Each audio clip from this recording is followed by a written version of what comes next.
So, ladies and gentlemen, we've been talking a lot about the mid-1970s Montreal Canadiens, all the Stanley Cup winners, all the players that worked and didn't work. But we're going to talk today about an interesting piece of history that Vancouver Canuck fans maybe would like to know about.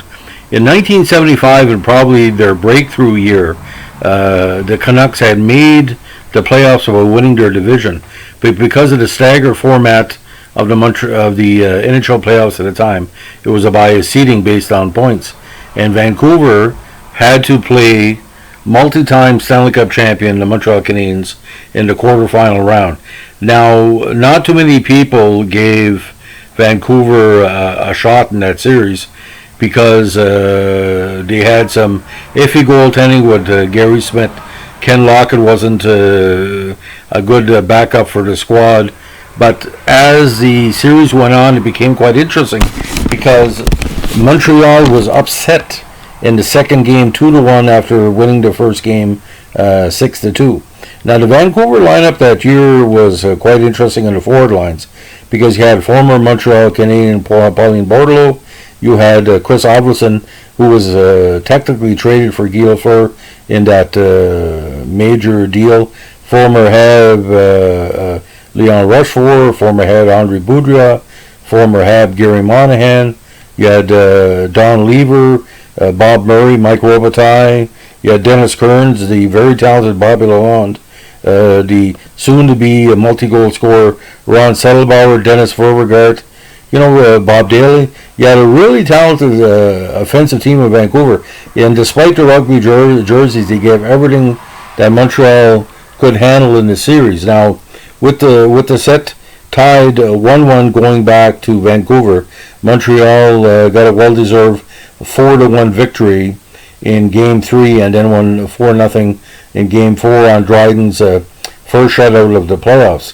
Now, when they went back to Montreal got into power play trouble in the game.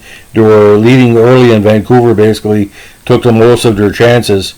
But unfortunately for Vancouver, the momentum only went so far, and he lost 5-4 in overtime, which by my memory was the last series deciding overtime goal for Montreal in the quarterfinals for quite some time. Because as we know, the 77 final was decided in overtime against Boston in Game 4, and of course the semifinals in Game 7 in Montreal on the Lambert counter.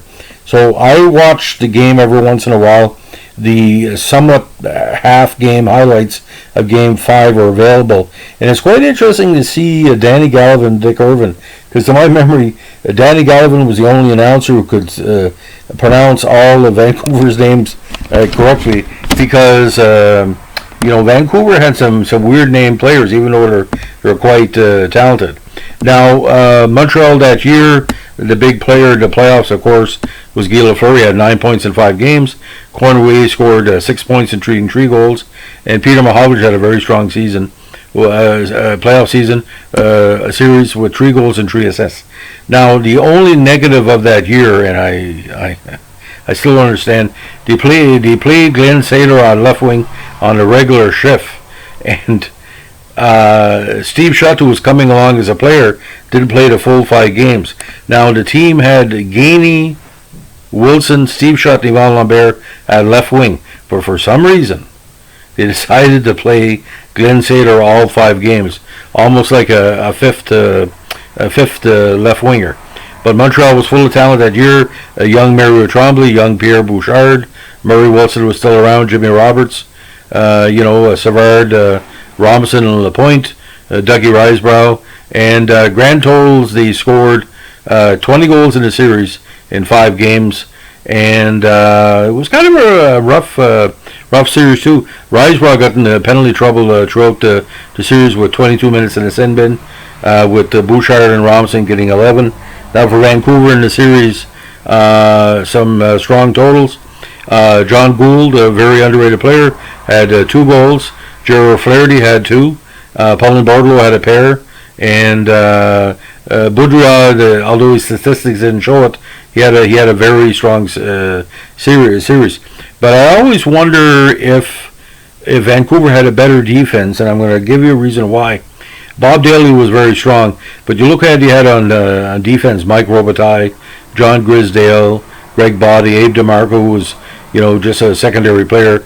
Dennis Kearns were starting to come along, and he had part of the Pratt family, Tracy Pratt. If you had a couple of stronger defenders, be a lot better. And Gary Smith was inconsistent in net, and when the team only scores, 9 goals against the Montreal Canadiens in 5 games, you don't expect to win. And again, the majority of those games were that 5-4. And that's one of the better playoff games that you don't talk about. It was a very entertaining game. And like I said, seeing the Vancouver jerseys with no name in the back with the kind of West Coast Salish kind of lettering style, it's quite interesting. So ladies and gentlemen, this COVID Sardi, we wish you good luck, and keep your stick in the ice. Bye.